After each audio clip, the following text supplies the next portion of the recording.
We began with one of America's favorite storytellers, Spalding Gray. He has finally let his monster out of the box as the creator and performer of stage monologues, including Terrors of Pleasure and Swimming to Cambodia. Spalding Gray has gained a global following by offering his own outrageous observations of the world on stage and in screen. In his new film, Monster in a Box, he describes his struggles trying to complete his first novel. The monster's on bookshelves just in time for summer reading with the foreboding title, Impossible Vacation. Pleased to have you, Spalding. Thank you.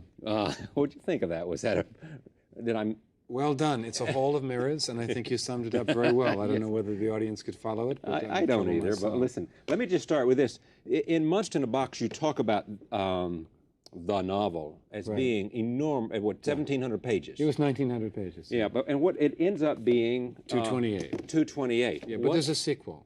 Oh, okay, that explains it. And I was worried that maybe there was a lot we weren't getting, but we will get it later. Look, the editor just cut it in half, and there was 500, and we boiled it down. I was trying to write everything that was on my mind. Is it a trilogy? That could be. I think I believe in triangles. Actually, the power of triangles. Yeah, it could be that. It could very well be a trilogy. In case anybody doesn't know what you do, right? Characterize it for us. I could move away and you could do your show. I'm doing it now. The best description I ever heard was from a 10-year-old girl at the performing garage when I was first doing my monologue, Sex and Death, at the age 14. I thought she was a bit young. I said, "What are you doing here?" She said, "My father said I had to come and hear the talking man." You are the talking man. Yeah. How did you learn to do it? I was working with the Worcester Group, which is a group I co-founded downtown, experimental theater group. And within that group, I used to find that I was doing direct address to the audience. I was doing rather autobiographic pieces, but I found that was very pleasing. And I began to improvise the monologues based on that direct address. I never wrote them out. Just would improvise them as you were... Well, I had an outline. My first monologue was called Sex and Death at the age 14. I have just notes. Like this, notes. Just keynotes. Right. Just goldfish die, there was nothing outrageous. The first kitten dies, Mittens the kitten, this, that, and the other. Yes. And it grew, just like free association. When first it was 50 minutes, then it was an hour and 20. Yeah. Each night it grew, and I tape recorded and listened back. Yeah. Because you have this really incredible gift as a storyteller, frequently described as such. Right. But it didn't come from that sort of... It came from those kind of roots. No stories being told in New England. Nothing being spoken, everything being shuffled under the rug, and all of a sudden one day at 36 years old I began to talk and never stopped. Yeah. Tell me about Impossible Vacation, though, the story that you're telling there, which is the same story that we will see a little bit in Monster in a Box. Right. Well, the novel Impossible Vacation I refer to as a story about how every boy, in order to become a man, must first in some way kill his mother off. Often it's psychologically and metaphorically. But in my case, I think my mother and I are in competition, and she beat me to it. That's what I say rather glibly in the monologue, but it really is about that struggle to get out from under my mother and how her suicide grew coincidentally after that. Yeah. What was amazing to me is that she would talk to you. Your mother was, well, how would you characterize her before she committed suicide? Oh, crazy. Crazy. With that. She was diagnosed as manic depressive, but she was a Christian Scientist, so she wouldn't go to a regular therapist to have, to accept the diagnosis. But she would talk to you about things as crazy as, I think what I'll do maybe is, what do you think of going out in the garage in the car? Right. But that seemed very clear at the time. That didn't seem as crazy as the rest of her behavior. That was a very clear point when she looked me right in the eyes and said, "How do you think I should do it, dear?" And a part of me was horrified, and another part, looking back, thought, good question, She's really reached a point where of no return. Maybe that's, suicide is not something that should be completely taboo or frowned upon. You were in Mexico when she did it. Yeah. And you came home. In 1967, I was 26, and she was gone. She was ashes in a box in an urn by my father's bed, and I had no reaction at all. And I think the book is a lot about that. I don't know why I didn't. I simply I caught cold. I got a very bad head cold and went to bed, so there was a reaction. But I had no it was too overwhelming to have, I really didn't expect it. And how long did it take you to come to terms with it? I'm working on it. It's not over yet. I'm 51 years old. The book was trying to come to terms with it by writing it out to some extent.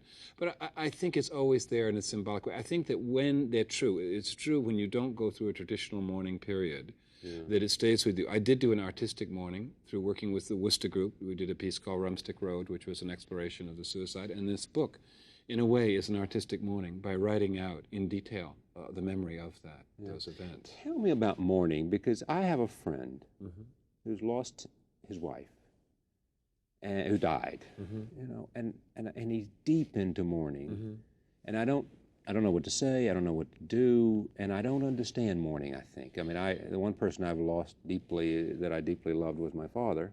I think it has to be about ceremony, and I think that's what's missing so much. Something that is some traditional ceremony that you can take part in that has psychic meaning for you, and it is not just some religious ritual. Yeah. But if there can be some ceremony, and eventually I did this actually, and that's why I want to write the second part of the book. I went to Bali in 1986, and I did a ceremony for my mother with a Balinese healer called a Balian, which was very strong for me, because what happened in the midst of this ceremony, he was lighting incense and breathing into coconuts and chanting. I was watching this ceremony so intently that I forgot about my mother. Yeah. And I wasn't thinking about her, and it suddenly occurred to me that I was healed because I was in the present. And I was no longer in a state of mourning. I was no longer in a state of guilt or obsessing on having to keep my mother always in my memory. And after that, even, I mean, that ceremony After that, I caught a very bad cold.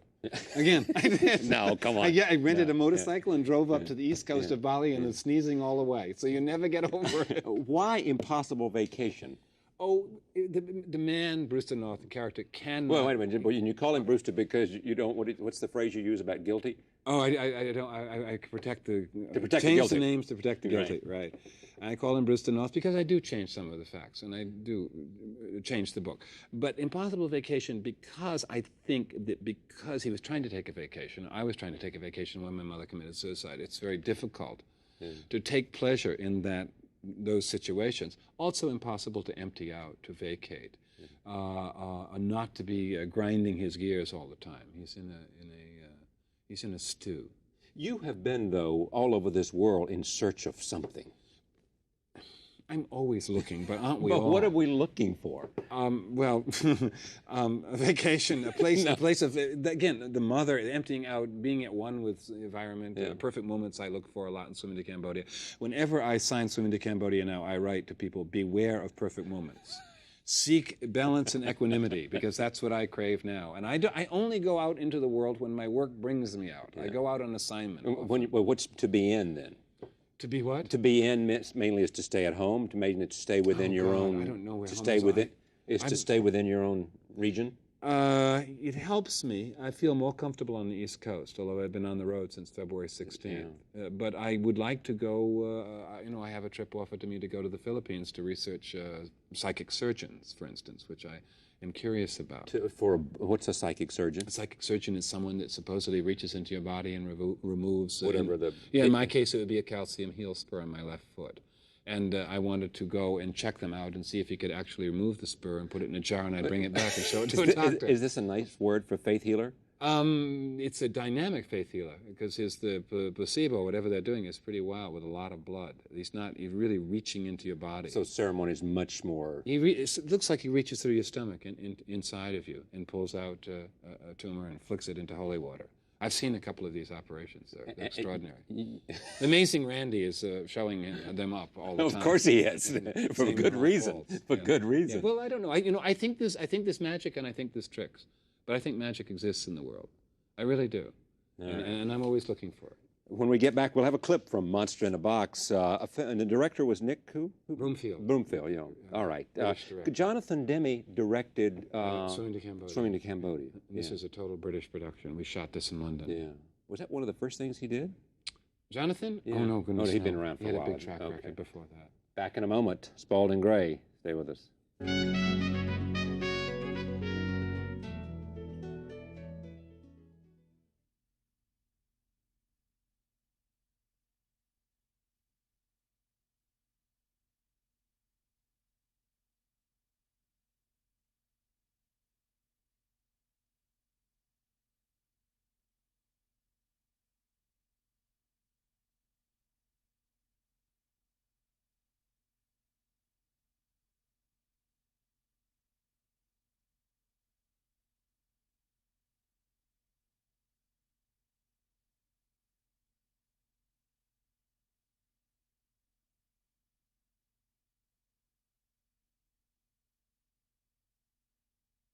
what's the answer? And she said, oh, no, no, I'm sure. Right. And then you, it's just this thing. But I mean, these people did not do what those gangs do with the little microphones and all that stuff. Right. You know, but I'm not, I'm just a country boy, so I don't put a lot of stock in North Carolina. Right. And I don't mean that sort of, but how much? 30. All right, we're going to go to Monster in a Box in a second. What's the scene, do you know? It's the earthquake scene, just after Renee and I moved out to Los Angeles. No, that's a good. What's wrong with that? Oh, is it?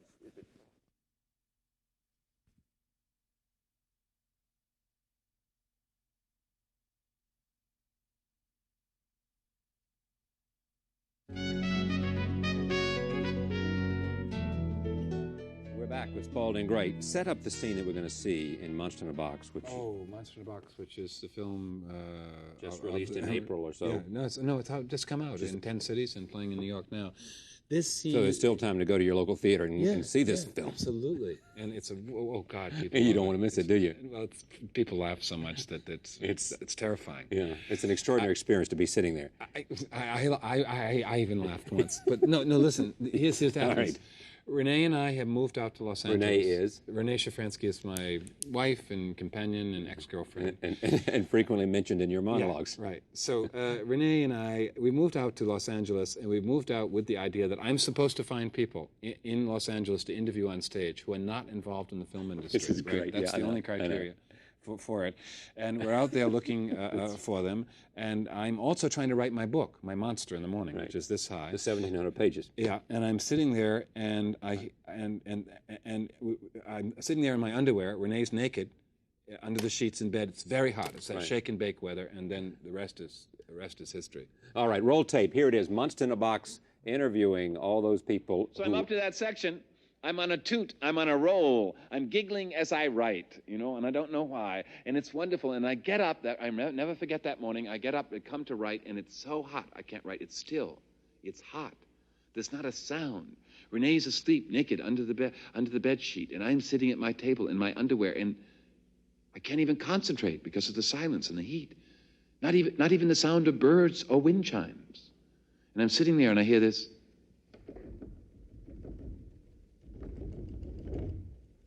What's that? Thunder? Thunder in Los Angeles? And I think, no, they're filming a Western down in the canyon. That must be what it is. Then all of a sudden, something happens I'm completely unprepared for. It's as though they're testing a hydrogen bomb in Los Alamos and the shock waves are coming across the desert. You don't see them coming, but when they hit the house, you feel it, and the entire house goes... Renee sits up naked in bed and yells, "Spald, it's the earthquake! Run for the door jam!" Somewhere Renee is red. You're supposed to stand in the door jam during an earthquake, and she's got the discipline to do it. I'm running for the front yard. I'm in my underwear. The entire floor turns to jello under my feet. There's no substance. I get to the front door, and there's Renee jammed naked in the jam. She's jammed in the jam. I'm trying to get under her. I'm trying to get out. I slip out, and boom, I'm out on the front lawn. And there are all my neighbors at last in their underwear going, "Hi-ho, good morning. You survived the earthquake. Welcome to California. Welcome aboard." Then the entire neighborhood is buzzing with conversation. All the neighbors are out talking about the earthquake. And the earthquake, where were you during the earthquake? Oh, you're kidding. He did? Oh, no. How long's it been? And he thought he caused it? Oh, lover, man, you got a real stud there, Marge. Oh, look out, look out. You slept at that third. That's the third one you slept through. The third one you slept through. Oh, no, you can't insure those little statues. You can't insure them. You got to go up and buy the distilled water and the tuna fish and look out for the big one. The big one. Look out for the big one. The big one. The big one. Then everyone stopped talking about the earthquake and went back to talking about their film scripts. Rather appropriate, would you not say, sir? Right. Or the timely, I guess, would be the better way. Yeah, that place, that sad place, Los Angeles. Would you live out there? I tried for a year and a half. I wouldn't call it living. I'm an East Coaster. I'm so,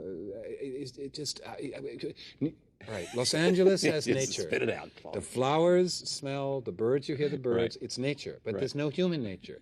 You never, in New York, has human nature, so I opt for human nature. Yeah. In Los Angeles, everyone is sitting down, either behind a steering wheel or behind a desk, or in a gym doing the aerobics. But or in a car. Yeah, that's the plan. No, I couldn't do it. Did you see the movie The Player? Yes. Did you? Did it ring true? Yes, yes. Very good, very good. Really powerful film. Liked it very much. Yeah.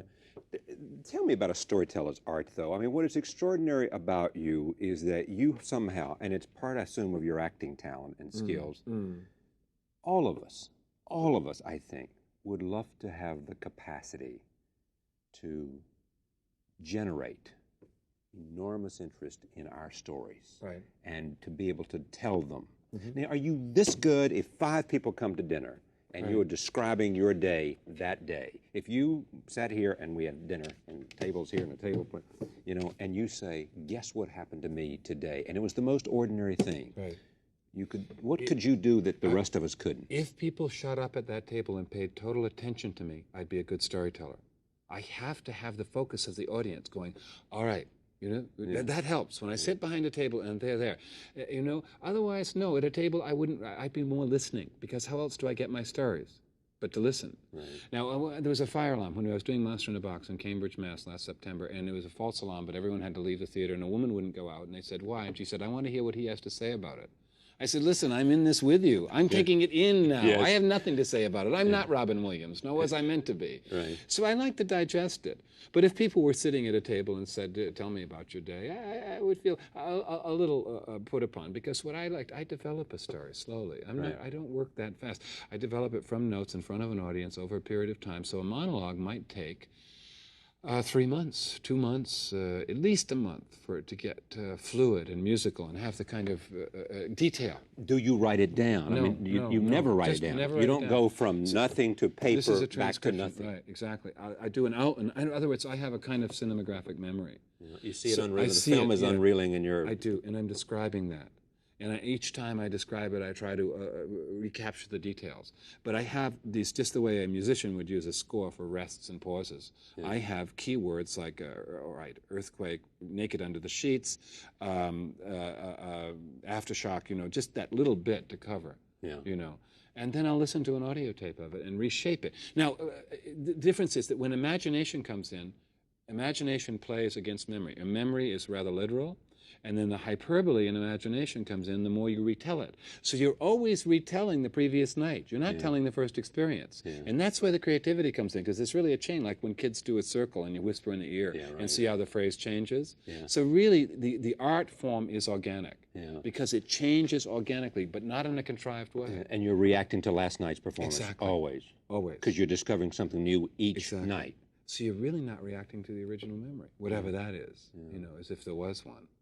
You are dyslexic, are you? I have a learning disability, which is a kind of dyslexia where I can like read one word at a time. I can't scan, and I often can't go from one sentence to the next. Like I'll reread. Now I'm not sure if that's dyslexia. I don't either, but the reason I wrote, someone did an interesting profile of you, and they described you as listening to the spoken word. Right.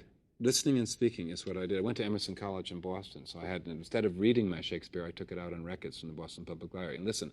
And I still do that. I have audio tapes that I listen to, and I grew up with radio. The whole storytelling thing grew out of how I found my imagination was more activated by listening, say, to Ozzie and Harriet on the radio.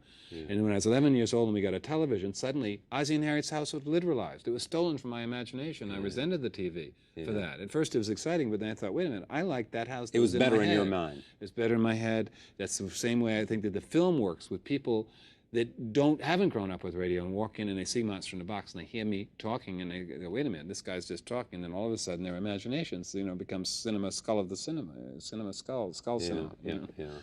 And I think that always that there's a wonderful quote from Anthony Burgess that words expand the imagination, images confine it. And he's a writer saying that, but I've always found that. Don Hewitt was here the other night, the 60 Minutes executive producer.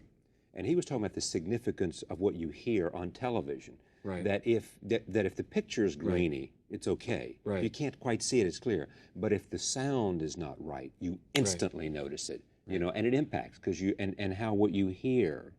You know, this is not to deny the power of picture, but what you hear has also, you know, an underappreciated impact on how you perceive. There's so much image stuff going on that people don't perceive that.